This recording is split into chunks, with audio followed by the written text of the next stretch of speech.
Hello, so this is Lizzie. I'm back for an update on my straw bale pole barn building experience, and today I want to talk about my cistern. This has been an absolute hell for me. The whole part of the job building, this has been the worst part of it all. And some of it's due to my own stupidity. I put the cistern in the ground, and it's been in the ground for about 2.5 years. And at first, I had an opportunity to get the hole dug. A friend had a track hoe and came out and dug the hole for me and dropped it in. I did not think that I was going to do it that soon, but the opportunity arose, so I did it. So put it in the ground, covered it, filled it. These risers are 2 feet. They're two 2-foot sections, and so the tank actually sits 2 feet below the ground, and so it was covered. We covered it all the way up to almost to the top of the tank, and let it sit because I wasn't ready. Hadn't even started the house. Might have had the roof on, but outside of that, the outside wasn't done. So no plumbing, no gutters, nothing like that. So put it in the ground, sat there for about 1.5 years, and then I was ready to put gutters on the house and pipe in everything to the cistern because I'm filtering rainwater. So got it all attached. Gutters weren't up yet. I was scheduling them to come out 3 days later. Wasn't supposed to rain. So drained the tank, cleaned it. All the pipes were connected. Everything was exactly how I wanted it. And I go home. Wasn't supposed to rain that night. We got 2.5 inches of rain. And all the rain went to this tank area because it's 2 feet below the ground, so it hadn't been backfilled yet. So I come out the next day, and the tank is literally 2 feet out of the ground. So it's 2 foot in the ground right now. I came out driving up my driveway, and I'm like, what the hell? And this tank is up out of the ground. The pipes had been pulled up out, and the pipes were backfilled. Pipes were pulled up out of the ground. Tank was sitting up out of the ground because, mind you, the tank is empty at this point. It's not supposed to rain, so I did not put water into the tank.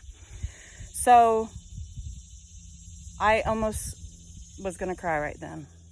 All that work we did, it took like 2 days.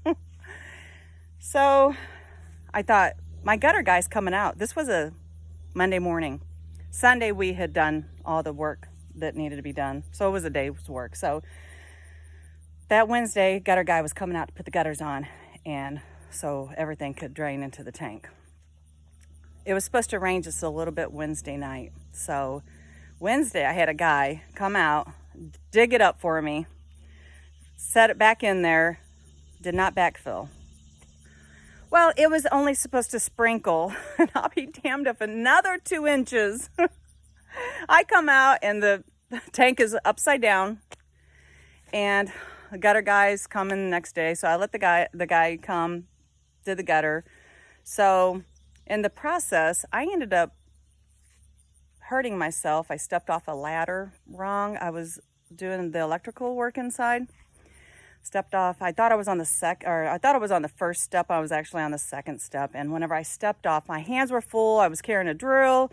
When I stepped off, at some point, I'm thinking I should be touching ground by now. Well, when I went down 2 steps, went to the hospital, and they told me I had torn my cartilage, that I had torn meniscus. And so I went a couple weeks, and they did an MRI. Then in the MRI, they told me I actually fractured my tibia bone also, and they were afraid that it was going to crack all the way down. So they put me on crutches, and then when I went into for surgery, because they're going to repair the meniscus, which is like I was on crutches for 4 weeks and another 4 weeks of therapy. They found out that I actually completely tore my ACL. So I tore my meniscus, I fractured my tibia bone, and I completely tore my ACL.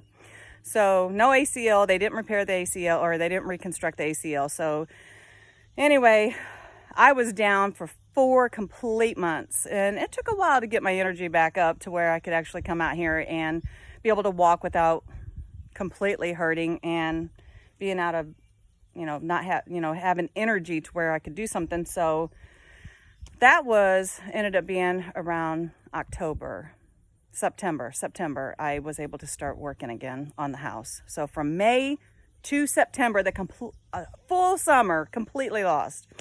So then, after a cold winter, so I started back up working on it about March with the cistern.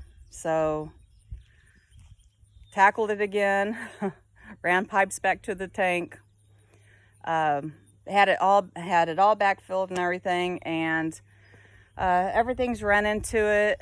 Everything is working the way that it should. I still need to hook up the pump, so that could be another disaster waiting for me.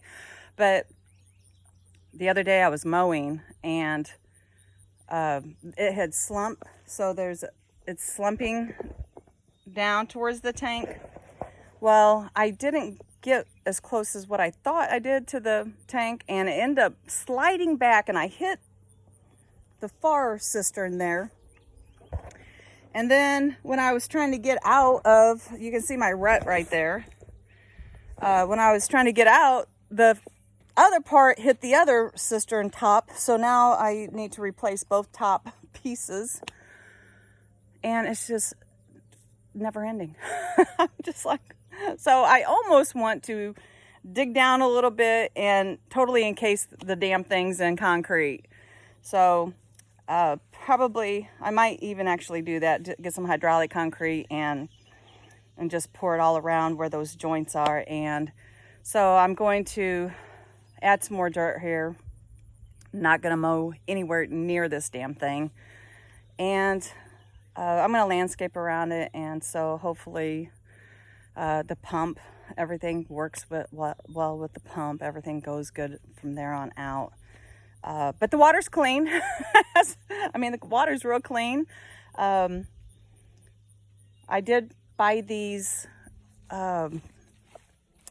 So I have a steel roof, and I have gutter guards on my gutters, and so that's the first protection. And then, as it comes down the gutters, I bought these things here.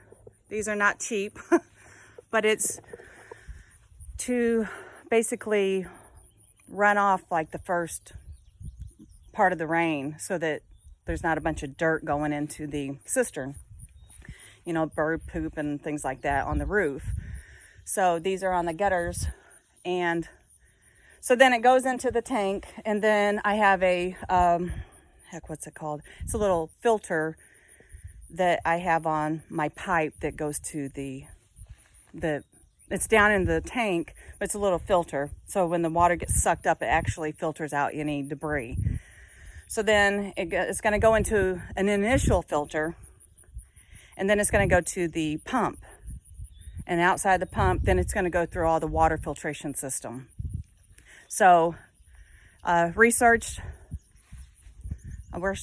different types of filtration systems and different ways of doing an off-grid, and filtering rainwater is the healthiest. All the chemicals don't get put in as far as normal tap water. Very heavily a lot of chemicals goes into cleaning that water. But filtering rainwater is the healthiest for you. So I decided to go with that. And another reason why I decided to do a cistern is because in this area, it's very expensive to put in a well. I have a lot of clay in my soil, but very expensive to put in a well. To go down 45 to 50 foot is going to cost me, and that's with the pump, ran to my house, is about $7,000.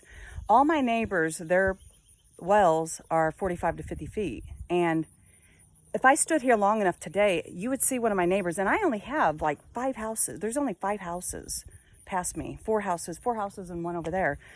So if I stood here long enough, you would see one of the neighbors going and getting water because their wells are running dry. And, you know, this is farmland, so it's probably not the best water to be drinking anyway. So for me to go down far enough to where I wouldn't be having to get water all the time, it was going to cost me a good $10,000. So I put in the cistern until I think one day I'll probably get a well. But I can't afford to do the well right now. This is like in other videos I have explained where this is all out of pocket. So, but this is the healthiest for you, considering that this is all farmland and there's a higher probability that the water in a well is going to be contaminated. So I will later do a video about how that's working once I get the pump connected and hot water and everything like that connected. So this has